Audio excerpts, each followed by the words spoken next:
নিজের চোখে দেখা কিছুদিন আগে একটা জানাজা পড়িয়েছে, খোদার কসম করে বলছে 6:30 ইন্তেকাল করেছে। হসপিটালের বিল দিনে বলা নাই, 4 সন্তান, অ্যাম্বুলেন্সে ঘরে ঘরে আসবে, 1000-1200 টাকার বিল দিনে বলা নাই।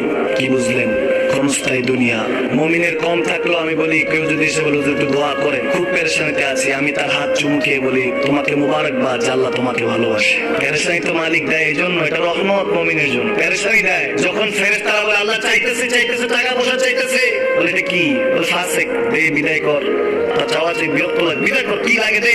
মুমিন যখন চাইতে থাকে আল্লাহ আমাকে কিছু লাগে, যখন একটু করে চায় আমার মাটাকে সুস্থ করে দাও, বাবাটাকে আল্লাহ আমার স্ত্রীকে আমার আমাকে একটু তৌফিক দাও, চাইতে থাকে মুমিন। আল্লাহ বলে যখন ফেরেশতারা দেখি মুমিন চাচ্ছে, দেরি করতে পারে না, তাড়াতাড়ি খাজানা নিয়ে দিতে নেবে, আল্লাহ বলে ডাকোস না, এত তাড়াহুড়া কিসে?